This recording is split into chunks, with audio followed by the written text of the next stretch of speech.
Sampai dia akhirnya Iya, sampai dia meninggalkan rumah. Oh, saya boleh cerita urutnya dari depan? Boleh. Ya, sampai dia pergi gitu loh. Sampai dia pergi. Setelah mamahnya meninggal tadi, seperti yang tadi saya bilang, itu dia jadi kehilangan figur, nggak bisa terkontrol lagi. Maksudnya saya udah, kalau dulu kan saya kerja bisa ada mamahnya yang, tapi kan sekarang sudah tidak ada. Jadi saya jadi single parent yang saya melihat gimana nih mencari satu kesibukan buat Vanessa. Nah makanya kan waktu itu saya masukkan dia sekolah model, sekolah presenter, sama sekolah acting.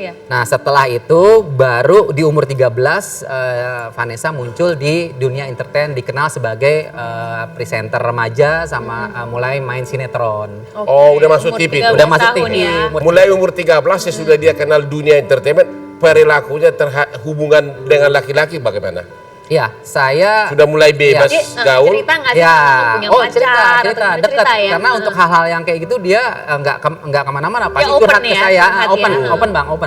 Jadi mulailah saya mengertilah umur segitu ya nggak apa-apa lah saya ikutin aja. Kan pertama kali dia kenal cowok itu sama waktu itu di presenter remaja itu bersama Dwi Andika. Apakah sejak sampai umur 16 dia sudah hubungan pacaran dalam arti seperti orang barat gitu loh, udah bebas atau gimana? Oh enggak bang. Jadi ya masih karena terkontrol. Masih pulang ke rumah masih dengan Om Dodi. Masih kontrol. Kayak seperti di Andika kalau misalnya mau jalan sama Vanessa, kadang izin sama saya. Jadi kesimpulannya selama sampai umur 16 masih teratur. Masih teratur. Belum ada perilaku menyimpang. Belum ada. Pemicunya dia keluar kenapa dari rumah? Nah, pemicunya dia keluar dari rumah itu setelah pacaran sama Dwi Andika selama setahun itu, terus tiba-tiba saya nggak tahu putus tuh sama Dwi Andika. Sudah tidak berhubungan lagi.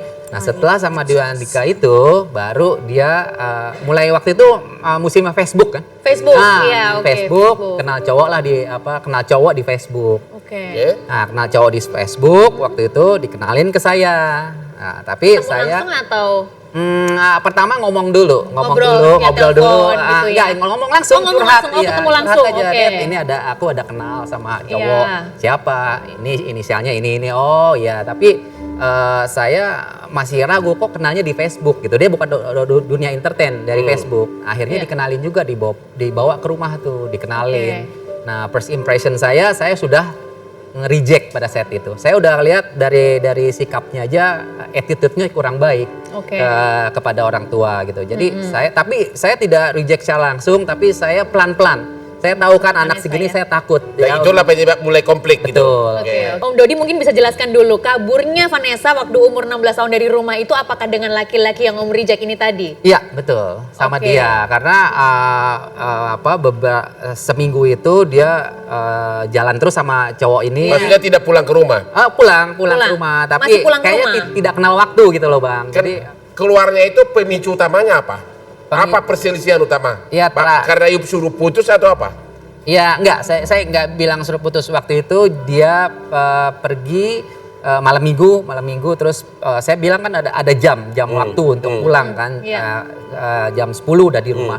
Tapi enggak belum pulang sampai jam 2 waktu itu. Mungkin nggak tahu dia nonton midnight atau apa, pulang jam 2. Nah di situ pemicunya kakeknya, ayah saya juga marah pada saat itu. Jadi begitu pulang jam 2 malam itu dengan cowoknya, akhirnya cowoknya dimarahin sama kakeknya. Terus pulang cowoknya, ya Vanessa kita masuk, saya sama kakeknya ya marahin dia. Ya artinya saya memarahin dia itu dari mulai pelan sampai akhirnya terjadi udah kejadian pergi sampai malam itu akhirnya pergi dia selamanya. Ya saya malam itu nggak langsung kabur. Jadi masih di rumah, udah masuk kamar. Besoknya pergi lagi sama cowok itu dan nggak kembali lagi. Kami mendengar dia waktu kecil pun sampai umur 18 pun katanya sudah sering seolah-olah menemani cowok keluar. Apa benar gosip itu? Enggak, Bang. Bukan pacarnya, tapi sudah seolah-olah juga seolah-olah jual melayani cowok keluar. Ada gosip begitu loh. Saya nggak mendingan saya tanya ke Mama nih. Ini kita dengar dari masyarakat. Itu tidak benar. Enggak, tidak benar. Bahkan katanya keluarga seolah-olah menyetujui gitu loh. Apa itu benar? Tidak. Ya, 2 tahun setelah saya larang itu 2,5 tahun, ada berita dia telepon ke kakeknya Iya. kalau dia sudah tidak sama cowok itu lagi. 2,5 tahun Oke. sudah sama cowok itu lagi karena ada kekerasan, katanya dipukuli, Jadi- digebuki sama disundut rokok. Sesudah putus sama cowok itu, dia kemudian hidup dengan siapa? Dengan cowok lagi atau pacar baru? Oh, setelah sama cowok itu Sesudah putus? Mas Didi. Oh, sama, itu Iya. umur berapa sama Mas Didi? Umur berapa ya? Ini Didi yang cucunya Didi Mahardika. Ya, Didi Presiden Mahardika. Soekarno? Iya, iya. Didi Oke. Mahardika. Apakah selama sampai dengan ketemu Didi itu pernah dengar nggak bahwa dia sudah berbisnis juga ya? Maaf Pak ya, Iya. sudah berbisnis esek-esek gitu loh. Enggak, Bang. Saya enggak. Tidak pernah dengar? Tidak Pernah dengar sama sekali ya? Iya, tidak terdengar. Tidak pernah dengar ya? Oke. Oke. Kalau gitu kita ke kejadian. Oke, sebelum kita bahas Ya. soal kejadian, nanti kita akan ngobrol-ngobrol lagi tentang ini setelah yang terakhir tadi kita bicarakan adalah Vanessa sudah dengan Mas Didi Mahardika ketika Ya. itu. Lanjutannya gimana? Jangan kemana-mana, tetap di Hotman Paris Show.